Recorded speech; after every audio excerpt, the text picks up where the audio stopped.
Good morning everyone, welcome to pioneer convent school.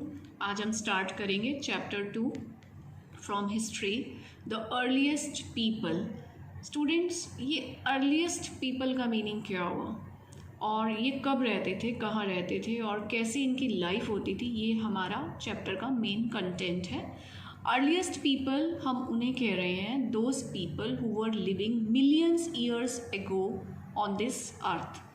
तो why are we studying those earliest people? Because उनका जो life style था वो हम लोगों से बहुत अलग था।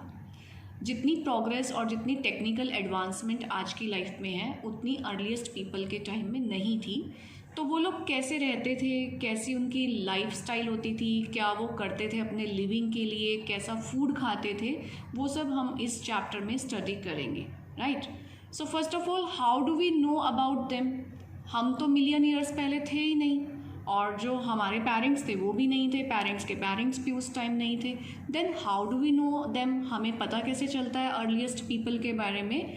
We know them by the help of archaeologist.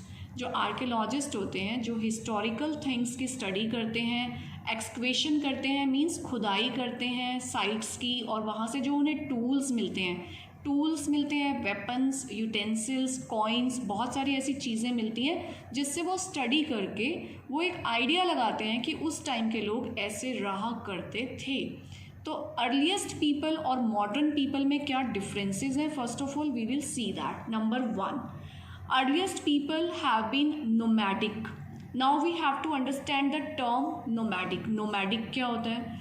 Nomadic का मीन्स जब लोग एक जगह पर एक सेटल लाइफ नहीं जीते हैं, वो एक जगह से दूसरी जगह पे टाइम टू टाइम मूव करते रहते हैं। वो 4-5 मंथ्स एक जगह पे रहे, फिर उसके बाद वो किसी और जगह पे चले गए, फिर और जगह पे चले गए, और वो थ्रू आउट द लाइफ वो मूवमेंट में रहते हैं। ऐसी लाइफ को कहते हैं नोमैडिक।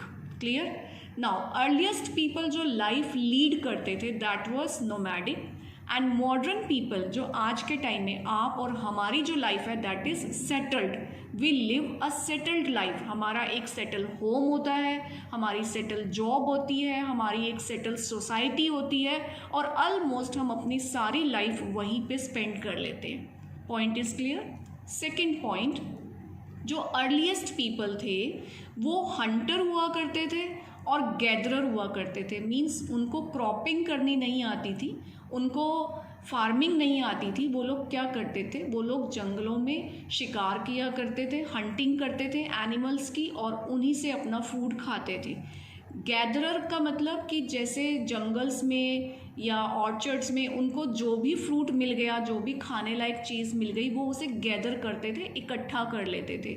लेकिन अभी मॉडर्न पीपल की लाइफ कैसी है? वो हंटर और गैदरर नहीं है, दे हैव बिकम बायर्स। अब मार्केट हैं, सेटलमेंट्स हैं, हमें जो चाहिए तो हमें जंगल में नहीं जाना होता, हम अपने उसे बाय करते हैं, परचेज करते हैं, और ग्रोअर बन गए हैं। ग्रोअर मीन्स फार्मर बन गए हैं। अब हमें क्रॉपिंग करनी आ गई है, तो हमें फूड गैदर नहीं करना होता, हम उसे ग्रो करते हैं, हम अपनी क्रॉपिंग कर लेते हैं। नेक्स्ट, जो अर्लीस्ट पीपल थे उनके सेल्फ रूल हुआ करते थे।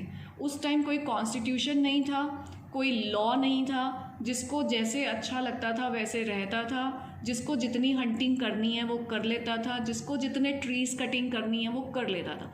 लेकिन अभी जो मॉडर्न लाइफ है, हमें सिविक रूल्स फॉलो करने होते हैं। हम इस तरीके से हंटिंग नहीं कर सकते हैं, दैट इज़ बैंड। हम इस तरीके से ट्री कटिंग नहीं कर सकते हैं, दैट इज़ ऑल्सो बैंड। तो हमारा एक कॉन्स्टिट्यूशन होता है और हम रूल्स को फॉलो करके एक प्लान्ड लाइफ लीड करते हैं। Now what is the fourth difference? Earliest people का जो प्राइम मोटिव था ना, that was to live only. उन्हें होता था कि किसी भी तरीके से हम बस अपनी लाइफ जी लें। लेकिन आज जो हमारा प्राइम मोटिव है that is not only to live. हम सिर्फ खाना नहीं खाते हैं, हम अपनी लाइफ लॉन्ग प्रोग्रेस कैसे करें, हमारा मेंटल डेवलपमेंट कैसे हो, पर्सनालिटी डेवलपमेंट हो, इकोनॉमिक डेवलपमेंट, सोशल डेवलपमेंट, हम throughout the life excel करने में लगे रहते हैं। तो ये earliest people and modern people के डिफरेंसेस हैं। आप इसको एक बार अच्छे से फिर से सुन लीजिएगा। Next, now why were they Hunter and gatherer? Earliest people Hunter और गैदरर क्यों थे? Very simple answer, because they did not know about agriculture, उनको एग्रीकल्चर की कोई नॉलेज नहीं थी, उन्हें एग्रीकल्चर नहीं आता था। Why did they lead a nomadic life, चलो एग्रीकल्चर नहीं आता था बट वो घूमते क्यों रहते थे, नोमैडिक लाइफ क्यों थी, मूवमेंट क्यों थी? There are many reasons, let's see one by one. Number 1, due to weather conditions. देखो जब उनको क्रॉपिंग नहीं आती थी, उनको एग्रीकल्चर नहीं आता, तो डेफिनेटली उनके पास क्लोथिंग के कोई बहुत सारे ऑप्शंस नहीं रहे होंगे।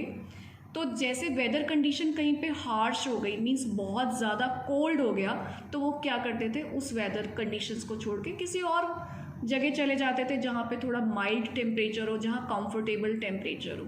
तो due to weather condition, number 1, they lead a nomadic life. Number 2, they had to depend on naturally growing food, वो नेचुरली ग्रोइंग फूड पे डिपेंड कर रहे थे, फार्मिंग तो उनको आती नहीं थी।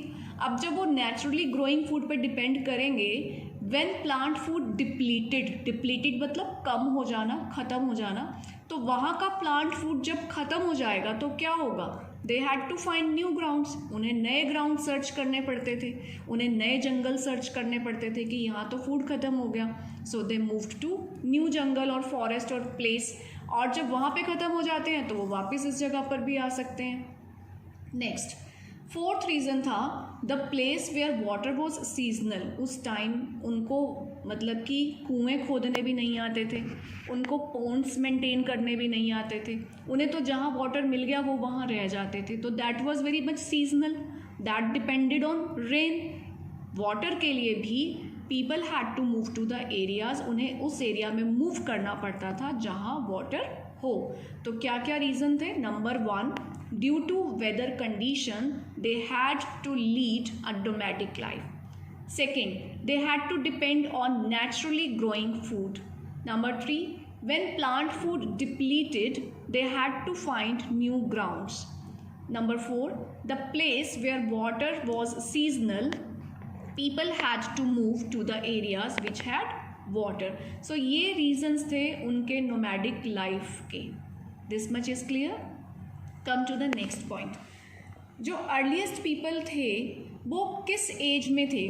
हिस्ट्री को पार्ट्स में डिवाइड किया गया। लास्ट चैप्टर में हमने पढ़ा था ना, pre history, proto history and history. वो हमने किस बेस पे डिवाइड किया था? रिटन सोर्सेस के बेस पे डिवाइड किया गया था। अभी जो हम हिस्ट्री को डिवाइड कर रहे हैं उसमें जो हमें टूल्स मिले, जो हमें यूटेंसिल्स मिले, वो ज़्यादातर स्टोन के बने हुए थे, इसलिए हिस्ट्री को अकॉर्डिंग टू द मटेरियल भी डिवाइड किया गया, और अर्लीस्ट पीपल की जो हिस्ट्री थी उसको स्टोन एज कहा गया। ठीक है, स्टोन एज के बाद एज आएगी iron age, then bronze age, but अभी इस चैप्टर में हम सिर्फ स्टोन एज को स्टडी करेंगे, राइट? तो स्टोन एज क्यों नेम दिया गया इसको? क्योंकि ज़्यादातर जो टूल्स हमें मिले वो स्टोन से बने हुए मिले थे। नाउ स्टोन एज को फिर 3 एजेस में डिवाइड किया गया further. 1 is palaeolithic, mesolithic, then neolithic. First of all we will understand the meaning.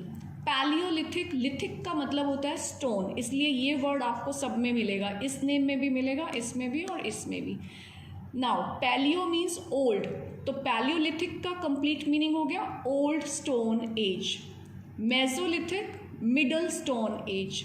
Neolithic, new stone age. अब इसका टाइम पीरियड स्टडी करेंगे कि कब से लेके कब तक पैलियोलिथिक था। अर्लीस्ट टाइम जिसका हमारे पास कोई रिकॉर्ड नहीं है, वहाँ से लेके 10,000 BC तक, बिफोर क्रिश्चियन एरा। आपको मैंने एक्सप्लेन किया था BC किसे कहते हैं, CE और AD किसे कहते हैं। तो क्रिश्चियन एरा से 10,000 ईयर्स और उससे पहले अर्लीस्ट टाइम से लेके यहाँ तक कौन सा हम एज कंसीडर करते हैं? Palaeolithic stone age. सेकेंड, अब 10,000 BC यहाँ आ गया। 10,000 BC to 8,000 BC was considered Mesolithic age. अब 8,000 फिनिश, 8,000 से 4,000 BC उसको हम कहते हैं नियोलिथिक एज। तो आपको ये टाइम पीरियड लर्न होना चाहिए and that is very easy. जो पैलियोलिथिक था इसमें हमें कैसे स्टोन्स मिले थे? इसमें हमें मिले थे क्रूड स्टोन टूल्स। क्रूड होते हैं जिसकी शेप बहुत ज़्यादा डिफाइंड और रिफाइंड नहीं होती है, मोटे मोटे स्टोन टूल्स से, मतलब बहुत ज़्यादा उनको स्टोन के टूल्स बनाने भी नहीं आते थे बहुत अच्छे से, ये वो एज थी। और इसके हमें एविडेंसेस कहाँ से मिले हैं? इसका एविडेंस हमें मिला है निवासा इन महाराष्ट्र। महाराष्ट्र में एक जगह का नेम है निवासा, आंध्र प्रदेश में एक जगह का नाम है कर्नूल, एंड कर्नाटका में एक प्लेस है हंसगी। इन 3 प्लेसेस में जब डीप एक्सकवेशन हुआ, खुदाई हुई, तो उसमें से जो हमें स्टोन टूल्स मिले उससे हमें पता चलता है कि वो कैसे स्टोन टूल्स थे। Those were crude, means shapeless. Second, Mesolithic में जो हमें स्टोन टूल्स मिले those were comparatively smaller, Palaeolithic से थोड़े स्मॉल थे, और पैलियोलिथिक के तो क्रूड थे, मीन्स ब्लंट थे। यहाँ पे थोड़े शार्प स्टोन मिले हमें, जिसको हम कहते हैं माइक्रोलिथ्स। तो आपके पास क्वेश्चन आ सकता है कि मेसोलिथिक में जो हमें स्टोन टूल्स मिले उन्हें क्या कहते हैं? We call them microliths. Neolithic में जो हमें टूल्स मिले, क्या डिफरेंस था? They were sharper and they were polished also, उनको पॉलिश भी किया जाता था और बहुत शार्प थे, मीन्स बहुत ही बेटर क्वालिटी के टूल्स हमें नियोलिथिक एज में मिलते हैं, जिसमें आते हैं axes, sickles, spears and arrowheads. I hope you know the meanings of these things, axes, sickles, और you can see the dictionary as well. Now, कौन सी टेक्निक्स यूज़ की गई थी ऑफ मेकिंग स्टोन टूल्स? अब इन स्टोन टूल्स को बनाने की 2 मेन टेक्निक हुआ करती थी। One was the stone on stone, I will show you. Second is pressure flaking. Stone on stone देखते हैं। स्टोन ऑन स्टोन का मतलब एक स्टोन के ऊपर दूसरे स्टोन से उसको ब्रेक किया जाता था, उसकी साइड्स में जो भी चीज़ें कट करनी है, जो फ्लेक्स हटाने हैं, उसको जैसी शेप देनी है वो शेप दे दी जाती थी। ठीक है, this was stone on stone. Second technique थी प्रेशर फ्लेकिंग। इसमें क्या होता था, एक बड़े स्टोन के ऊपर दूसरे स्टोन जिसकी शेप करनी है उसे रख के एक हैमर स्टोन बना लिया जाता था वो भी स्टोन ही, ये भी स्टोन है, ये भी स्टोन है, लेकिन एक उन्होंने बेस डेवलप किया, उसके ऊपर एक स्टोन को रखा, एक हैमर स्टोन डेवलप किया लंबाई में, और उससे इसकी शेप बना दी जाती थी जैसी शेप वो देना चाहते थे। तो ये 2 टेक्निक्स थी of making stone tools. So question can come to you, which 2 techniques were used in making stone tools during stone age? तो your answer will be 2 techniques were used. Number 1 stone on stone, number 2 pressure flaking, और इसकी definition आप book में से learn कर लीजिएगा। Next हमारा last topic है इस चैप्टर का, डिस्कवरी ऑफ फायर। सबसे पहले तो मतलब कि डिस्कवरी हुई कैसे, और फायर के बारे में पता कैसे चलता है कि अर्लीस्ट टाइम में फायर थी, हमें वो कैसे पता चलेगा? Because traces of ash have been found. Ash होती है राख, कुछ राख के ट्रेसेस, सिंबल्स या निशान मिले हैं। कहाँ कहाँ पे? In the Kurnool caves, which indicate, जिससे कि पता चलता है, इंडिकेट मतलब पता चलता है, that people were familiar with fire, कि लोगों को आग की नॉलेज थी। तो डिस्कवरी ऑफ फायर में हमारा फर्स्ट पॉइंट क्या है कि हमें कैसे पता चलता है कि आग थी उस टाइम? उसके हमें प्रूफ मिले हैं, ट्रेसेस मिले हैं। ट्रेसेस एक तरीके से प्रूफ होते हैं ऑफ ऐश, राख मिली है। कहाँ पे मिली? इन द कर्नूल केव्स, जिससे कि पता चला कि लोगों को आग की नॉलेज थी। Point is clear. Next, great step forward in history. और ये जो डिस्कवरी ऑफ फायर थी ना, इससे हिस्ट्री में ग्रेट स्टेप फॉरवर्ड कहते हैं कि इससे हम आगे की तरफ बढ़े, लाइफ में progress I discovery of fire से। कैसे? सबसे पहले हम ये स्टडी करेंगे कि मतलब ये फायर की डिस्कवरी हुई कैसे। फायर की डिस्कवरी का कोई फिक्स प्रूफ नहीं है, ये सिर्फ एक एजम्पशन है कि ऐसा हुआ होगा और फायर डिस्कवर हुई होगी। फर्स्ट एजम्पशन है कि लाइटनिंग, जो बिजली, कभी बारिश में जैसे बिजली चमकती है, गिरती है, बारिश की वजह से स्ट्रक अ ट्री से टकराई होगी बिजली and set it on fire, और उसमें आग लग गई होगी, तब लोगों को आग की नॉलेज हुई होगी। या फिर 2 stones वर रब्ड, 2 स्टोन को आपस में रगड़ा गया होगा against each other, that created sparks, जिसकी वजह से चिंगारियाँ निकली होंगी, और उस चिंगारियों ने क्या किया होगा, ड्राई लीव्स को सेटिंग ऑन फायर, आग लगा दी होगी। या तो इस तरीके से इन्वेंट हुआ होगा फायर, या फिर लाइटनिंग से आइडिया लगाया होगा। तो ये दो एजम्पशंस हैं हमारी डिस्कवरी ऑफ फायर की। Now what were the uses of fire? Number 1, ये भी एजम्पशन है कि इट कुड बी यूज्ड, इसको यूज़ किया गया होगा शायद, to keep the people warm, लोगों ने खुद को वार्म रखने के लिए, मीन्स विंटर्स में आग जलाई होगी। Number 2, fire was use to scare away animals, क्योंकि एनिमल से खुद को बचाने के लिए उनके पास कोई हमारी तरह स्ट्रॉन्ग हाउसेस तो नहीं थे, वो तो जंगलों में रहते थे, ओपन रहते थे, तो उन्होंने फायर को यूज़ किया स्केयर अवे, डराने के लिए एनिमल्स को। थर्ड फायर का यूज़ क्या रहा? Food could be cooked on the fire, जब तक फायर नहीं थी, जो ह्यूमन बींग्स अर्लीस्ट पीपल थे, वो अगर उन्होंने मतलब कि एनिमल भी खाना है ना, तो वो कच्चा ही खा लेते थे, उन्हें पकाना नहीं आता था। जितना भी फ्रूट, जितनी भी वेजिटेबल्स वो जंगल से कलेक्ट करते थे, वो ऐसे ही खाते थे। They didn't know how to cook. Fire के आने के बाद उन्होंने फूड को पकाना शुरू किया। तो these 3 were the uses of fire which you can learn very easily.